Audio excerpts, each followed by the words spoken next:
C'est pourquoi à côté de délivrance. Mais retenez qu'il n'y a pas de délivrance sans la parole. C'est pourquoi quand le peuple était en Égypte, la captivité, Moïse devait apporter la parole. Oui, Moïse avait apporté la parole. Parce que Dieu avait dit à Moïse, bâtis la parole. Laissez aller mon peuple. Maintenant, nous commençons dans un moment important où Dieu manifeste notre délivrance à travers sa parole. C'est à travers la parole que Dieu manifeste les choses. C'est par la parole que la lumière est allée. C'est par la parole que toutes les choses soient existantes. C'est par la parole que tu auras la délivrance. C'est par la parole que tu auras la délivrance. Tout ce monde est là. Zambé a levé la biso. Tika momo ipana kolo. Senga na Zambé naza la distrete.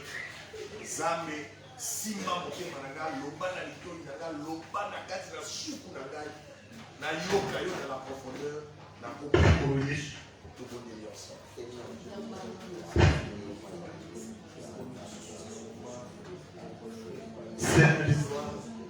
Toujours ici l'idée m'a pas Yesu. Ça fait la bon monde. Vous allez les sous. Sans la caté. Merci. Vous pouvez sur ce moment. Et ça la mission pour nous. Aussi, la pensée n'a pas pour l'eau. Manifester grâce à nous. Oh Seigneur Jésus-Christ. Tu as été le moment où ils ont profitable pour la mission de Samisi. Pour la Koyo Kamelayo. Soutenir monter la Congo de Jésus-Christ. Et le beauté du boyer. Amen. Zambé Apamolayo. Bete la Kolomaboko. Le Seigneur est merveilleux. Sans plus tarder, vous allez commencer à monter une abisso. L'homme que le Seigneur a choisi ce matin pour la couper sa bisso. Oyoya et Bakina pour arrêter la conseil. Nous appelons le docteur Fabrice Assede pour la côté à bisso Zali Lobanazam.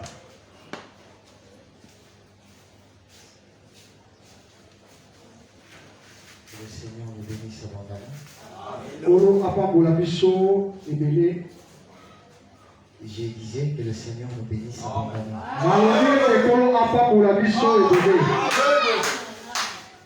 C'est comme le prophète vient de le dire.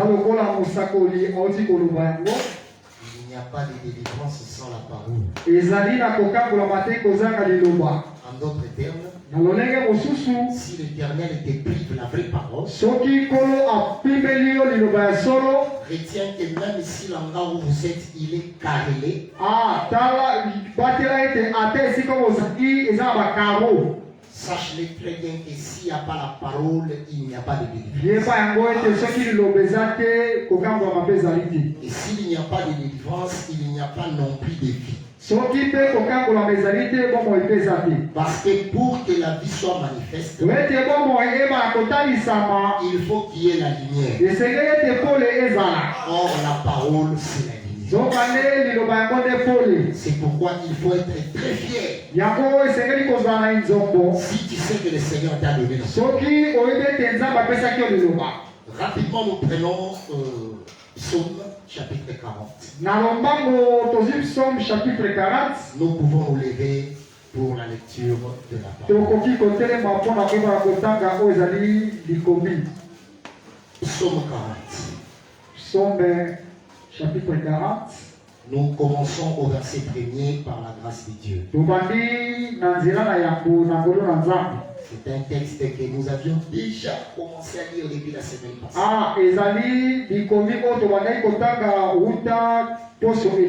Au chef des chantres de David de Psaume. J'avais mis en l'Éternel mon espérance. Et il s'est incliné vers moi. Il a écouté mes cris. De la fosse, il m'a retiré de la fosse de destruction. Du fond de la boue. Et il a dressé mes pieds sur le roc. Il a affermi mes pas. Il a mis dans ma bouche un cantique nouveau. Une louange à notre Dieu. Beaucoup l'ont vu et ont eu de la crainte. Et ils se sont confiés en l'Éternel. Et que nous puissions nous asseoir en acclamant fortement.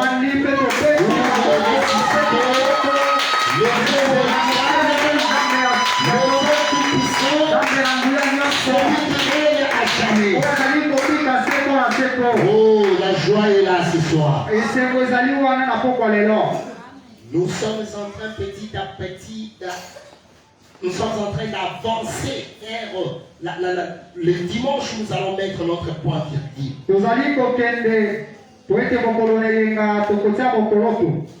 Alors nous avions par la grâce de Dieu appris beaucoup de choses au travers de cet enseignement. Nous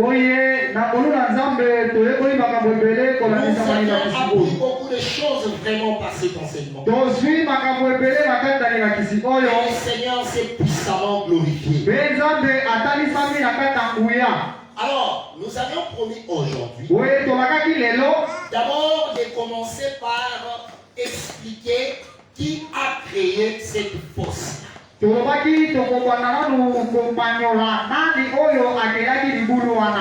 que hier, nous avions expliqué dans le dictionnaire de Dieu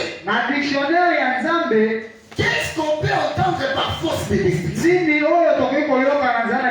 Ce n'est pas que quand il lit comme ça et tu commences à raisonner. Non. Et si hier on avait compris que la force de déduction a plusieurs noms différents.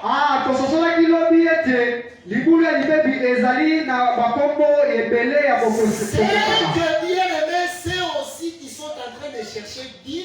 Qu'ils cherchent les noms différents que Dieu a placés pour donner la même pensée de Dieu.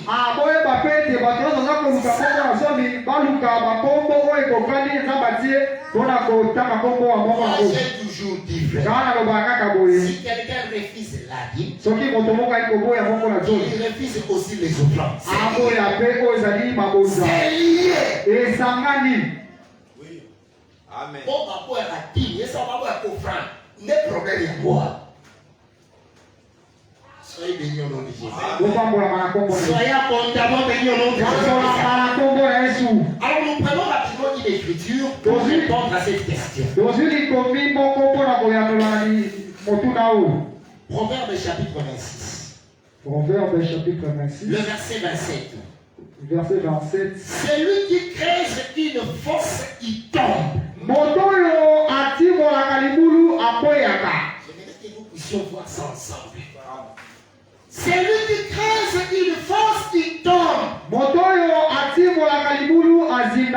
Et la pierre revient sur celui qui la roule.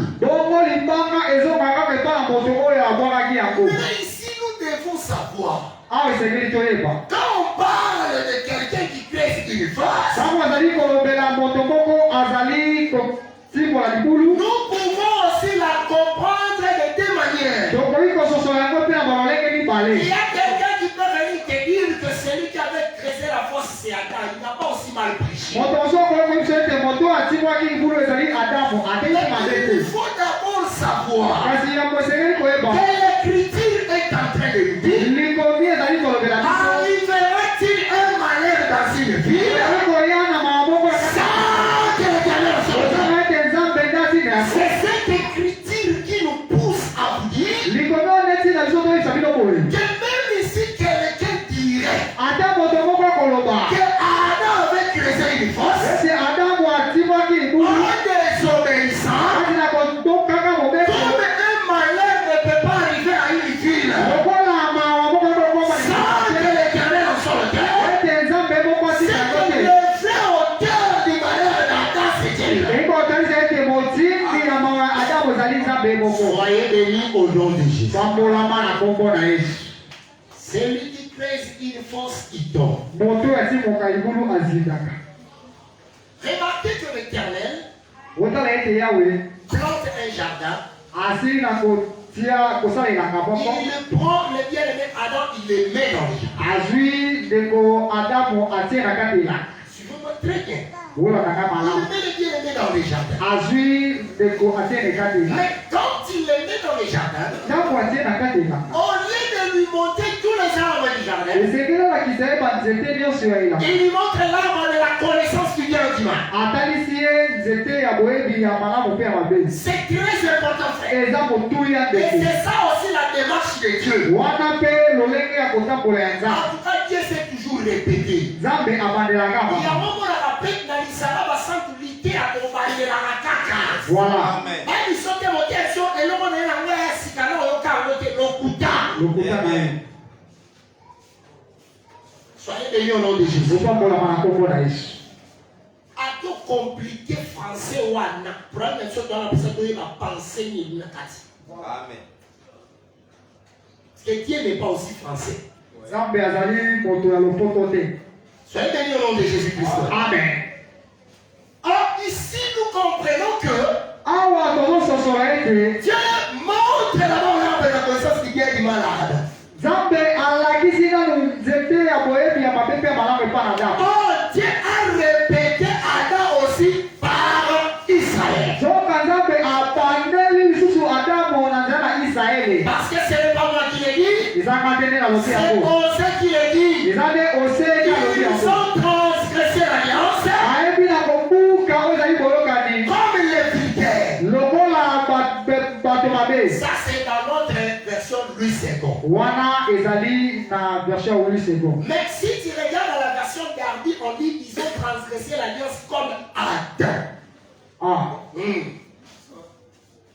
Soyez bénis au nom de Jésus. amen Soyez abondamment bénis. bopambolama na C'est kombo na yesu pourquoi nous avons aussi l'habitude de conseiller aux prédicateurs de lire d'autres versets. yango tobisaka batei batangaka mpe baversion mosusu C'est très important. eza motuya koleka Soyez bénis au nom de Jésus. bopambolama na kombo na yesu Osée chapitre 6 de verset 7. oze 6 Ils ont comme les vulgaires transgressé l'alliance. basali bazebi na kobuka oyo ezali mobeko Si tu as même ton portable là, tu regardes dans Darby, ils diront ils ont comme Adam. Or, quand on dit qu'ils sont ici, c'est Israël. ntango aza awa ezali nde israele Là, je comprends que tu wana sosoli peux répéter Adam par Israël. nzambe abandelaki adamu na nzela ya israele Remarquez aussi, botala lisusu boye si l'arbre de la connaissance du bien et du mal est sur la loi, soki nzete ya boyebi ya malamu mpe mabe ezali mobeko l'Éternel aussi prend Israël yawe azwi mpe israele de quelque part esika moko et il lui plante dans Cana qui est sa maison.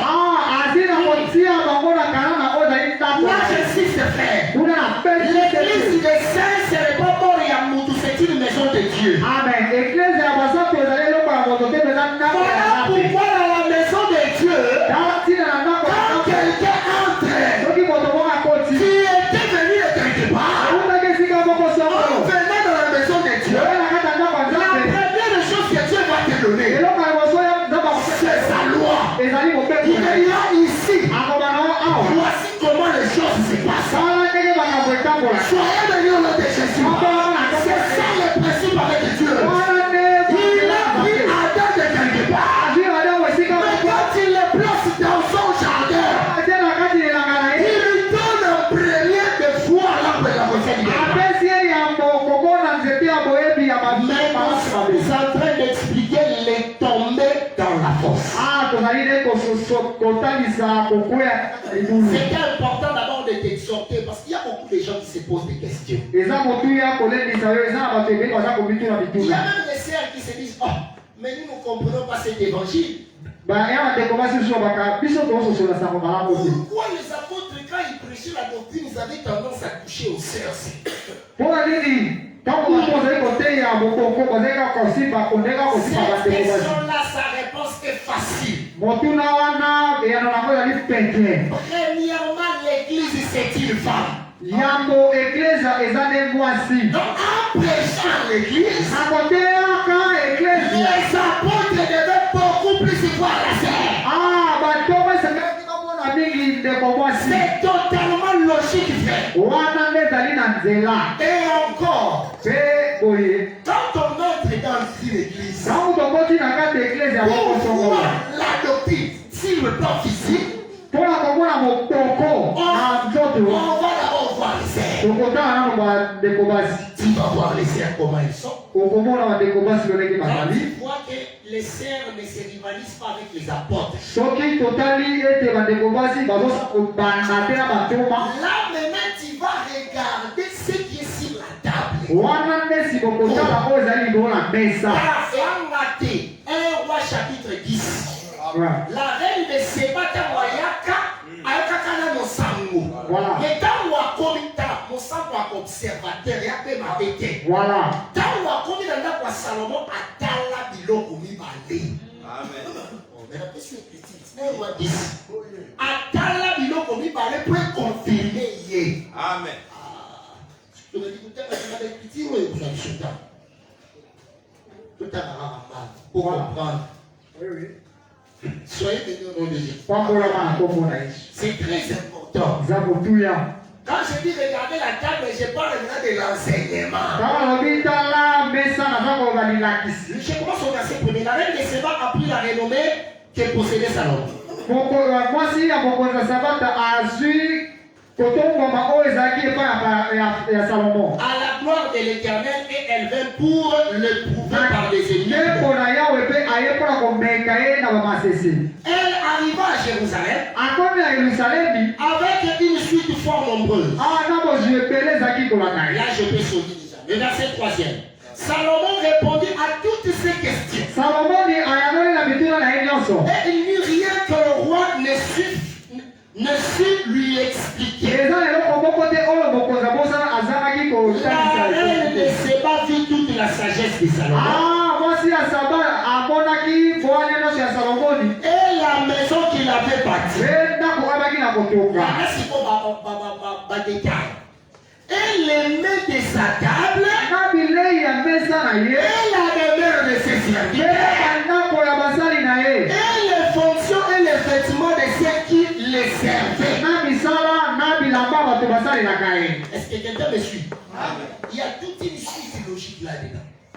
Soyez bénis au nom de Jésus. pambolama na C'est kombo na ye quand on vient dans une maison aussi, même si le plan physique. soki toye na ndako moko ata na mosuni boye Si tu y es, c'est pour la première fois que tu viens à l'entrée, tu vas seulement observer. ntango okoti mbala yango nakokota kaka okotala nanu Soyez bénis au nom de Jésus. pambolama na kombo na C'est ye pourquoi nos sœurs doivent refléter l'évangile. yango bandeko basi esengeli toyebana kotandisa mpena oyo ezali sango malamu Alors, nous disons ceci. tolobi boye On donne d'abord la loi. bapesi na mobeko Quand tu entres dans une maison, ntango okota ndako moko la première des choses, eloko ya yango on te dit c'est la loi. wana mobeko nanu Soyez bénis au nom de Jésus. pambolama na kombo na yesu Oh, mais je vous dis la vérité. Amen. Maintenant, quand on lui a donné la loi, ntango apesi mobeko c'est une bonne chose. eza eloko mwa malamu Pourquoi nous disons que mpo nini toloba ete un malheur ne peut pas arriver sans que l'Éternel en soit l'auteur? ete maboko koya te nzambe yatinda apesa yango nzela En réalité, si Adam était tombé, l'Éternel, il était pour quelque chose. solo ya solo soki adamu akoyaki nzambe azalaki na ntina On lui a donné l'arbre de la connaissance. bapesi ye nzete ya boyebi ya malamu mpe mabe Je n'entre pas dans les histoires, oh, quand il va prendre, il va mourir. tokoti te na lisolo ntango akolia kokufa Parce que là, c'est connu, frère. wana eyebani ndeko Donc, on va combien Adam Koufa deux fois, il faut que nous en passions sa moto deux fois. voilà Soyez bénis au nom de Jésus. ofakolama na kombo na yesu Parce que les gens sont petits dans ces choses, les mauvais évangiles continuent toujours. bato bazali mpena matoi bangongi na makambo oyo sanga mabe eza kokoba Et c'est la prophétie. C'est la prophétie. wana eza lisakoli eza lisakoli Soyez bénis au nom de Jésus. fambolama na kombo na yesu Alors, remarquez otala que le frère Paul ndeko polo est en train de nous expliquer quelque chose de très important. azali kotalisa lisaka moko ya Qu'est-ce motuya que le frère Paul est en train de nous dire? ndeko polo ayebisa biso nini Voyageons rapidement dans le livre des Romains. totanga nanu na lombango na mokanda na C'est baloba là que nous comprendrons comment est-ce que Adam a pu tomber. kuna tokososolo ndenge nini adamu akoyaki Parce que la loi, ce n'est pas une mauvaise chose quand même. oete mobeko eza likambo mabe te La loi n'est pas une mauvaise chose. mobeko eza likambo mabe te Heureusement que les apôtres sont là.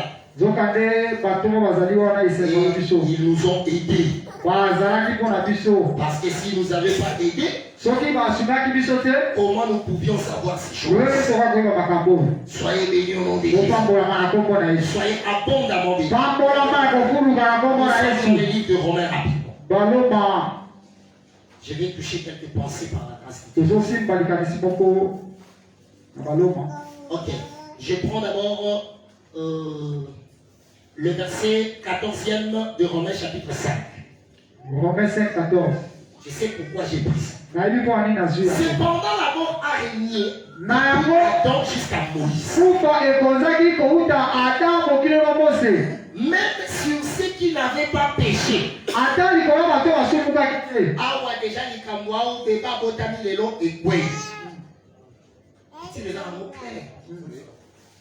Même sur ceux qui n'avaient pas péché par une transgression semblable à celle-là. Ata oyo basumukaki te na kobuka mobeko ekokani na Adamu. Lequel est la figure de celui qui devait venir. Ye oyo azali elilingi ya moto esengaki ata. Très important. Otuyaki koleka. Est-ce que quelqu'un a compris ça? Moto moko asosoli awa. Très important. Motuya koleka. Nous n'allons pas lâcher le frère Paul aujourd'hui. Tokolongwa te epai ya ndeko Polo lelo. Il est très important pour nous. Aza motuya mpo na biso. Soyez bénis au nom de Jésus. Opambolama na kombo na Yesu. Je disais, soyez abondamment bénis au nom de Jésus. Opambolama na kofuta na kombo na Yesu. Le frère Paul Ndeko Polo continue à dire encore. aza kokoba koloba. C'est pourquoi nous avions conseillé aux gens Yango topesaki nzele mpo na bandeko. de toujours continuer à lire les Écritures. Ete ntango nyonso kokoba kotangaka oyo ezali makomi. C'est très très important. Eza motuya koleka. Romains chapitre 7, le verset 7e.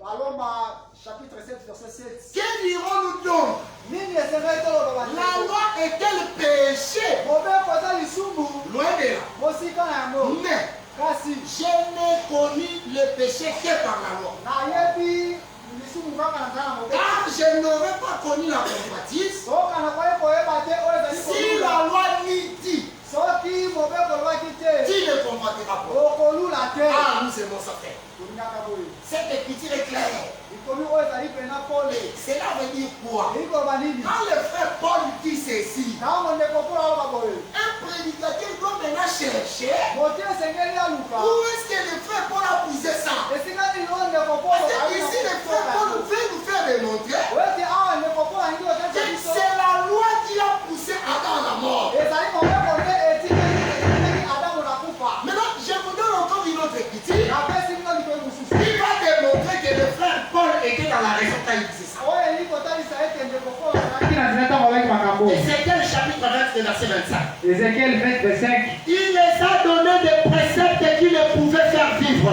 Apesaki bango malako oyo koki kopesa bango bomoi Il te. les a donné des lois qui ne pouvaient que les pousser à la mort. Apesaki bango mibeko oyo koyekaka kotinika bango na kufa. Ça, c'est maintenant le prophète qui est en train d'expliquer la loi qui était donnée à Israël.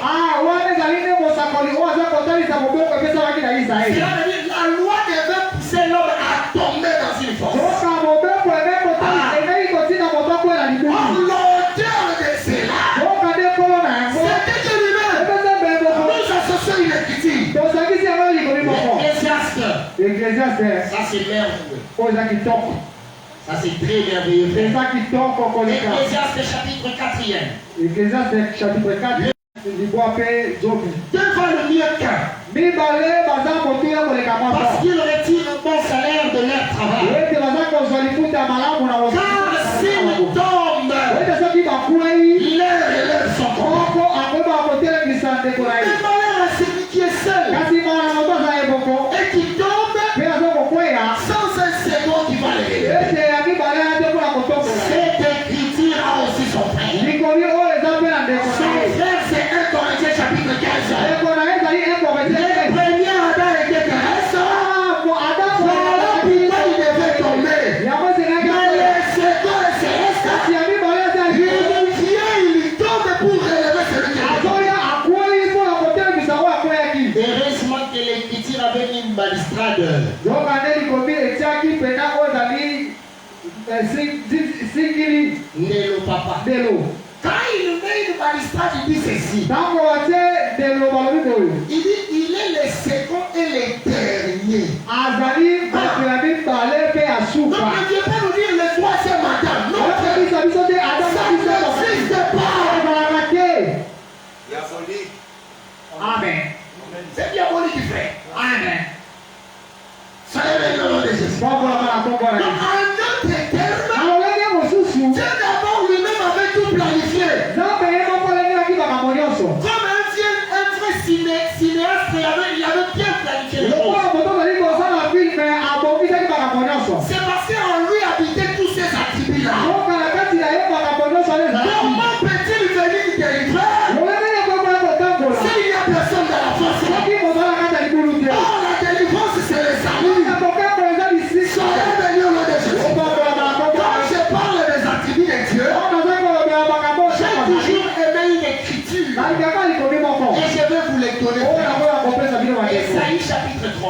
Esaïe chapitre 33.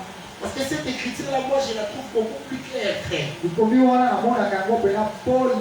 on a surtout qu'on a bien jardin dedans, mais solo et salement, tout le monde a qui tombe. Voilà. Esaïe chapitre 33, le verset 22. Esaïe 33, 22. Car l'Éternel est notre juge. L'Éternel est notre législateur. L'Éternel est notre roi. C'est lui qui nous sauve. Voilà. Oh, ces attributs, c'est ce qui s'est passé à l'Éden.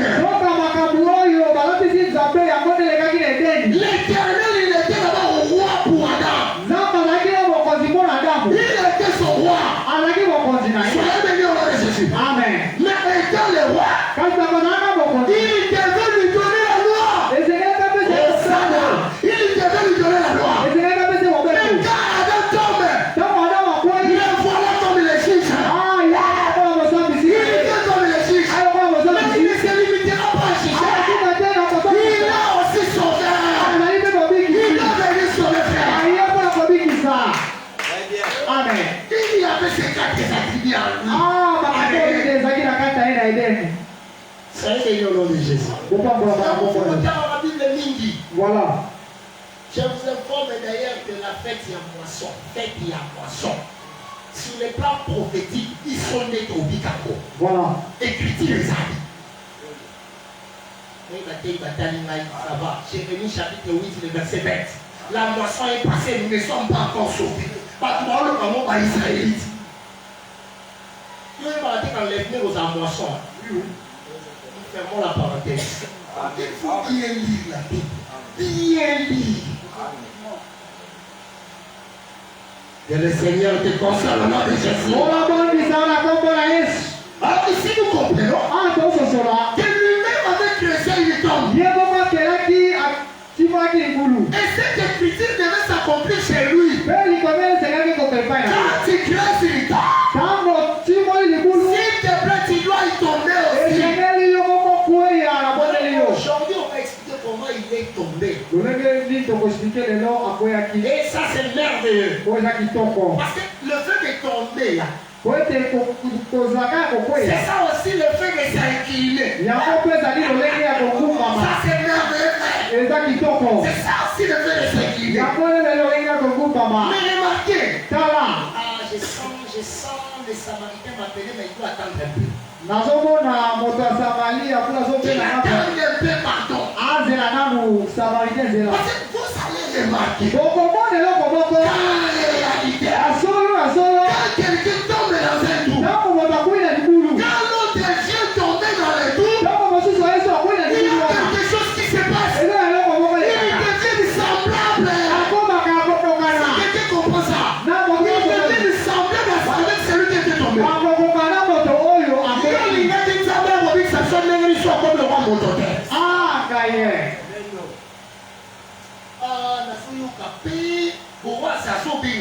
Voilà. Parce qu'on approche par un mot. Voilà. Le Seigneur te bénisse à mon il y a comprendre l'essence de Philippiens chapitre 2. Voilà. On est informé aux Philippiens 2, ça rappelle dans les 4 êtres vivants. Amen. Amen. Ça, on a Amen. Soyez bénis au nom de Jésus. Alors, vous remarquerez que quand quelqu'un tombe dans cette vie, en réalité, il devient semblable. Il devient semblable avec la personne qui l'a trouvé là. C'est que la personne aussi qui était bâtie dans l'Église. Il cherchait celui qui sera son prochain. Celui qui sera son semblable. Il n'en a pas trouvé. Les Lévites qui sont passés. Les sacrificateurs sont passés. Mais il y a eu un Samaritain. Pourquoi le Samaritain s'est intéressé à lui? C'est parce que les Samaritains n'étaient pas passés seuls. Il avait avec lui l'huile et le vin. Il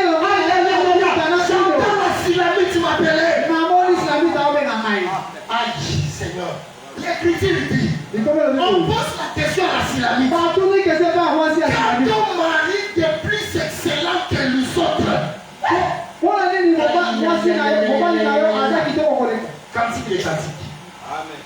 Dans le temps où nous avons la ceux qui m'ont écrit la cantique des cantiques, nous étions encore trop petits parce que nous avons dit avant l'âge. Voilà. Nous avons gagné ma salle de droit. Amen. Oh, on a bonne direction, on a bonne sur ma scie. Amen. On a salé la moto, on a bonne sur ma scie. Amen. Amen. Cantique des cantiques. Cantique des des choses terribles ici. Voilà. Mais vous remarquerez que malgré qu'il y a des choses terribles, il y a des gens qui ne les comprennent pas. Et ça c'est regrettable. C'est vraiment regrettable. La Silamite est en train de dire quand ton monsieur est plus blessé que les autres.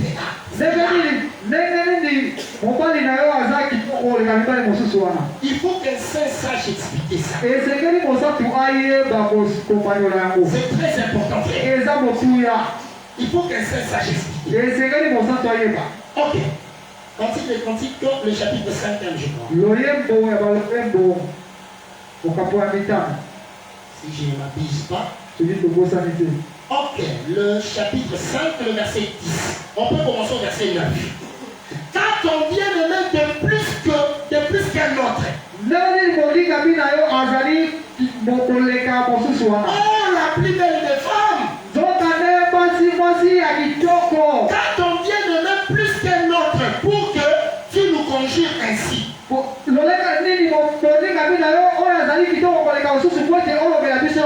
Remarquez ce qu'elle dit. Mon bien-aimé est blanc.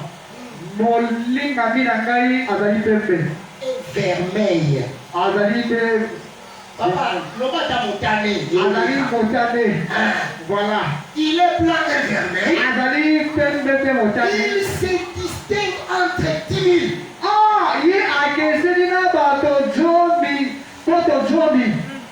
C'est vous comprenez en gros? C'est quelqu'un qui voit ça. Oui. Donc cela veut dire, quand on parle de ce bien-aimé qui est blanc et vermeil,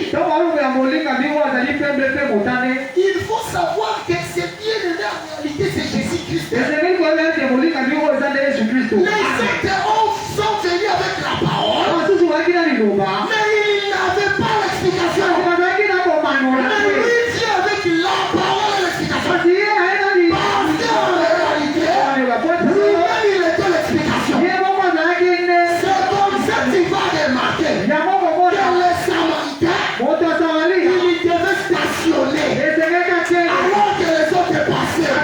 Lui devait stationner parce qu'il n'avait pas seulement la parole, mais il avait l'explication. Je devais dire à quelqu'un,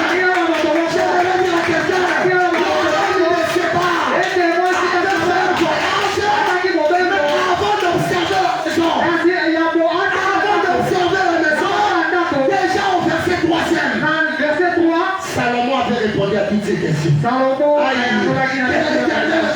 Quelque chose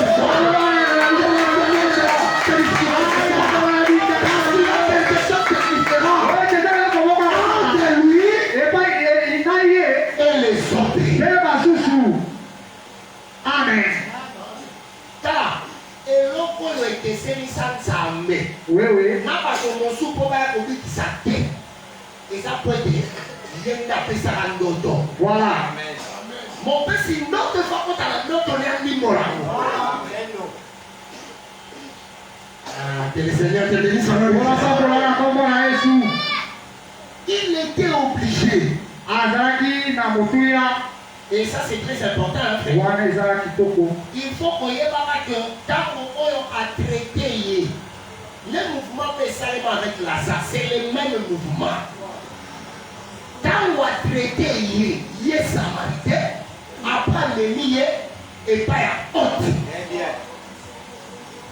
Après si honte, pas dernier, mais Tito, on se met à la carte, mais ça qui va moins de télésaté.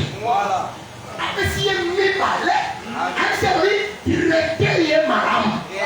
Quand on a corruption, lui vous déjà. Amen. Et l'union va te malade, on a bâti qu'elle a monté à la réalité.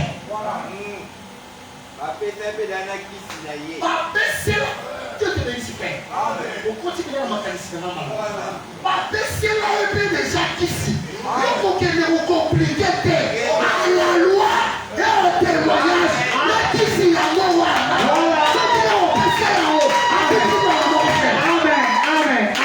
Amen. Dieu soutient le tout changer le diable. Pour ceux qui ont été faire. Jamais de changement. Acclame Jésus, acclame Jésus.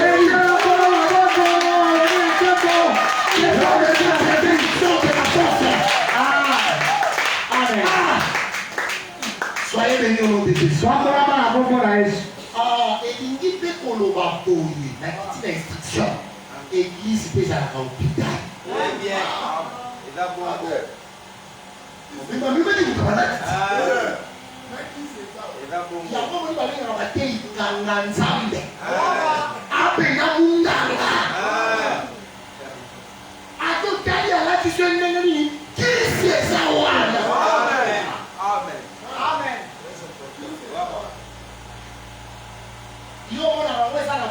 Samuel a combattu na mboka ya Baisai batiki ekimiate.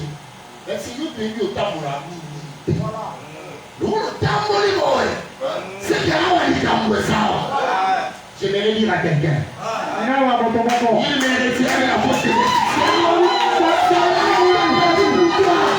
l'Éternel savait. Pourquoi il avait donné ce thème? Il savait que tu as un problème.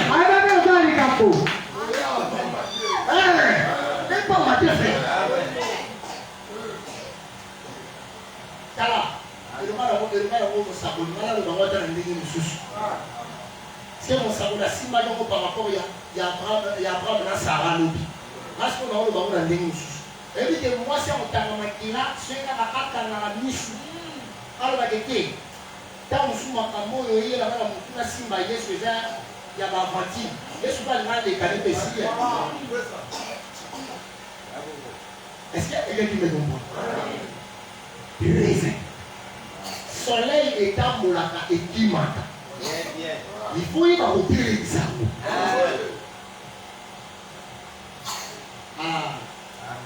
Je suis vraiment dans une grande joie. Alors, vous remarquez que en venant, tomber dans les trous. Un jour, Jésus délivre une personne le jour du sabbat. Quand il délivre une personne le jour du sabbat, les gens s'énervent. La cherchons cette écriture. Aïe. Les gens s'énervent. Oh, papa, ici, nous pour la sabbat, vous aussi. Matthieu chapitre 12. Étant parti, je commence au verset 9. Étant parti de là, Jésus entra dans la synagogue. Ça, c'est très important. Pour entrer, on a sur le plan prophétique, et voici, il s'y trouvait un homme qui avait la main sèche. Il demandait à Jésus, est-il permis de faire une guérison les jours de sabbat? C'était afin de pouvoir l'accuser. Il leur répond, lequel d'entre vous, s'il n'a qu'il prie,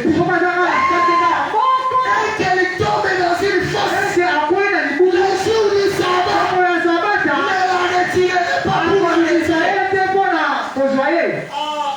Déjà, pour la soumane sur mon sabolité, mon colonie, Adam, voilà. Ils vont compliquer nos sous. Adam, tu dis mon colonie, et mon colonie, a fait mon tombe, et il est pas. N'a fait que nous. Le Seigneur vous bénisse. Amen. Oh, il faut vite. Il y a des liens brebis. Tu comprends que Dieu. Si on veut mon concours, c'est Méline, pas de mots et candier. Et ça force à destruction. Voilà. Et ça déjà force. Voilà. Il y a un moment où on a dit que nous ratons. On a expliqué que même bien, ça force à destruction. On continue, on a poche, on a mis ça, on a mis ça, là, il y a ça. Ah,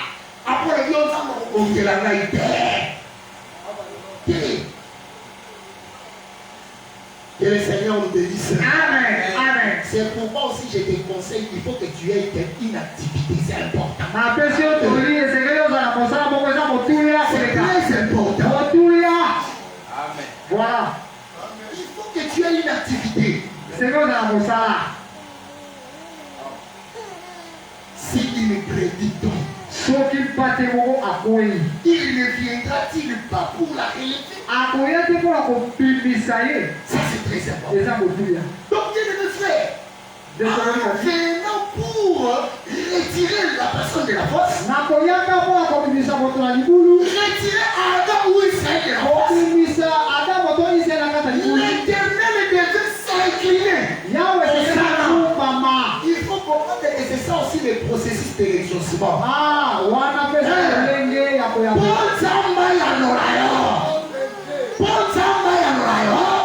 Une fois qu'il taquine le problème,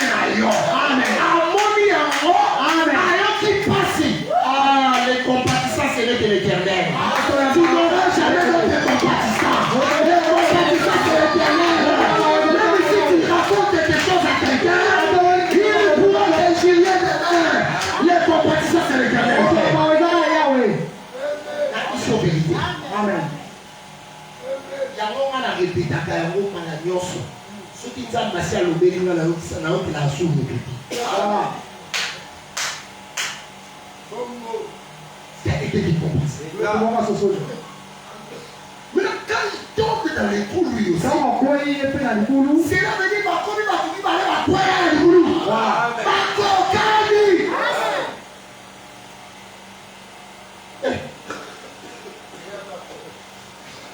mais il y a un objectif. C'est quelqu'un qui comprend ça. Amen. Je sens l'envie de prier. Il faut qu'il devienne semblable. C'est que pour racheter mon frère Gilles, il faut être semblable. Les rachats nécessitent que l'on devienne semblable. Ah oui. Nous voyons ça, frère. Il y a un moni. Pour si pour la et c'est lui pour ça la capoe ma adresse à ma collaboration. Très important. Combien ma collaboration à ma adresse. Voilà. Amen. Il y a quelqu'un qui me comprend. Il y a fait ça là-bas. Pas si sorti au raté le sambo. Au sambo, j'ai parlé à des bien-aimés de l'assemblée où le pasteur qui était en train de diriger. Je les ai démontré seulement une petite chose. Mais à ce moment-là, on dit, on dit que Israël peut comme un canard et respecter un campement. Oh oui. On dit que Dieu est un campement. Oh oui. On dit que ceux qui ne pas aussi campement, on dit comme un canard. Oh oui. Si on dit que nous avons qui dit c'est longi, maintenant on est là, on a la petite signaux sur la table. Voilà. Nous sommes le niveau du monde. Amen. Amen. Amen. C'est à quelqu'un qui me comprend. Amen. Très important. Oui, oui. Il fallait que Boaz devienne un proche parent. Mais comment la soirée, l'intention, il y a une fausse prédication. Il faut que quelqu'un Boaz s'assoie, mais Boaz a dit que mon imam a qualité. Il y a aussi. Voilà. Amen. Grâce pour le roi. Il faut tous ces voyages qui ont mort. Et l'union l'Obanini, il est soudain dans un opé sa masangasika. Il faut rappeler maintenant Moïse. Moïse a allé proche par là pour Kakate. Amen. Amen. Et pendant qu'elle a dit, je vais te rappeler que pendant la bouche, on a versé le roi dans sa part. Oui, oui. Oui. Et le Seigneur bénisse quelqu'un. Il doit devenir un proche parent. Quand il devient un proche parent, les rachats est possible. Oh, devenir un proche parent, c'est le mouvement de s'incliner, frère.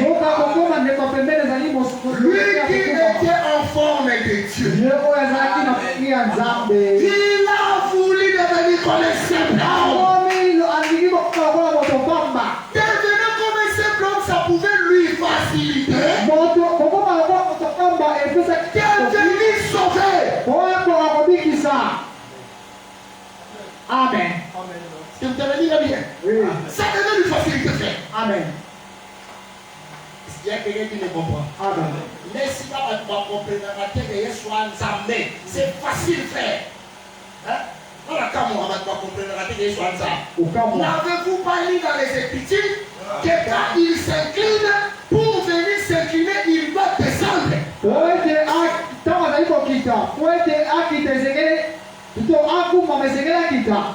quand il descend, selon Proverbe, Psaume 18, verset 10, il abaisse les cieux. Les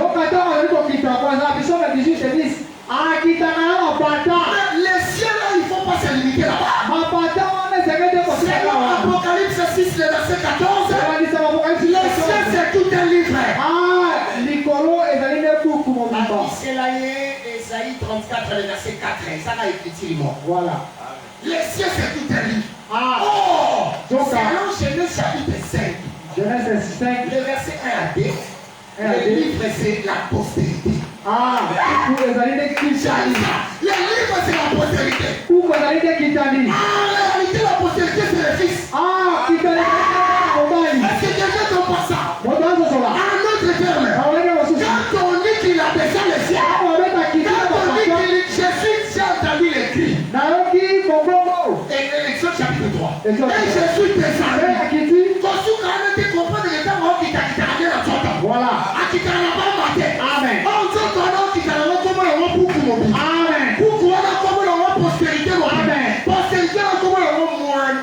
Amen. Amen. Voilà. Colossiens chapitre 2, verset 9. En lui habita corporellement tout.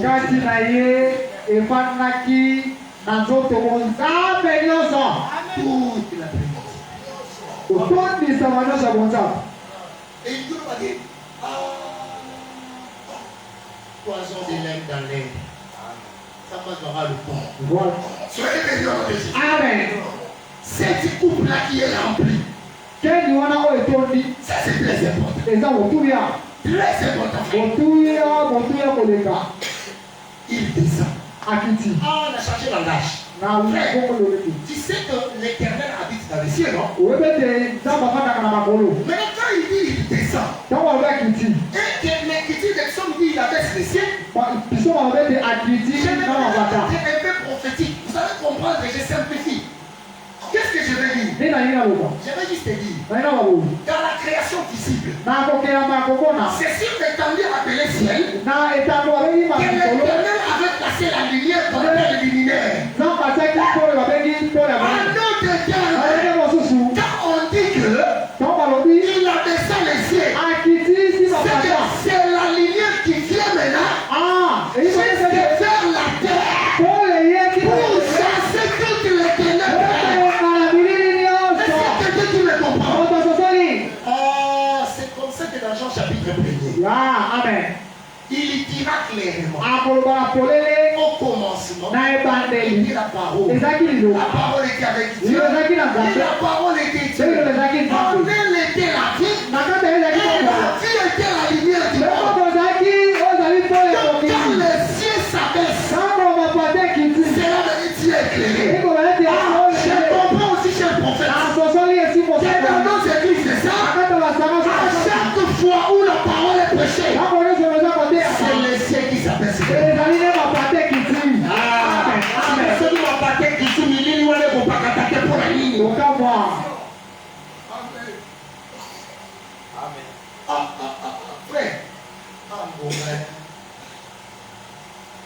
ma belle est à la moi city.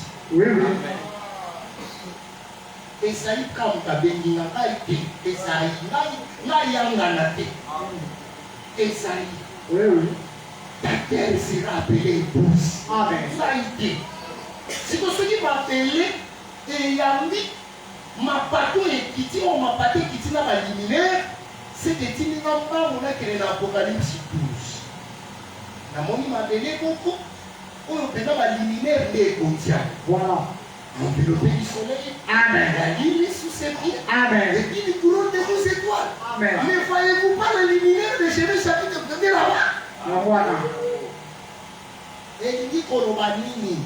Ma colosse qui est petit dans ma télé et ça va ramener comme au travers de l'enseignement. Amen. Or, on a dit qu'il mais ça peut fièvre pété. Voilà. Cancer pété. Amen. Amen. Avant pour la femme de la poussée à l'ensemble des temps, ça va sujet que ma don spirituel, ça la partage église. C'est très important les dons spirituels. Voilà. Amen. Yesu a gagné en femme samaritaine dans l'idée à Cocody du Père. Voilà. Dans les cabots. A gagné. Amen. S'il y a quelqu'un qui me comprend, Amen. il doit devenir semblable. Seigneur, il va kokana. Quand il devient semblable, On va kokani. les cieux s'abaissent. On va partir qui dit. Je crois que le temps nous manque parce que nous devons prier.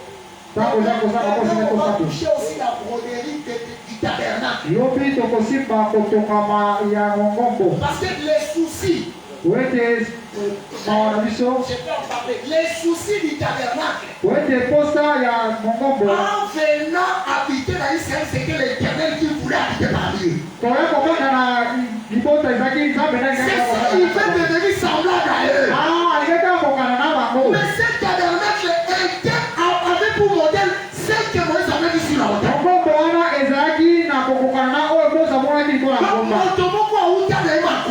Voilà. Mais il faut aller. À ça, il s'ouvre que dans l'île de sa Voilà.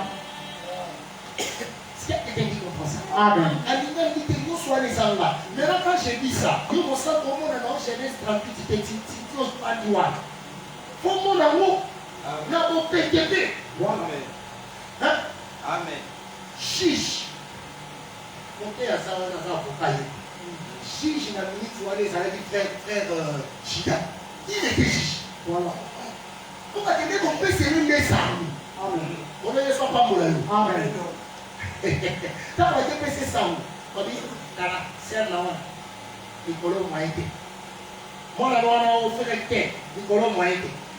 Ça, on faisait maintenant pour tabac. Quand on a fait ça, on prend la tabac vert. Tabac reste ma bombe qui jalousement. Voilà.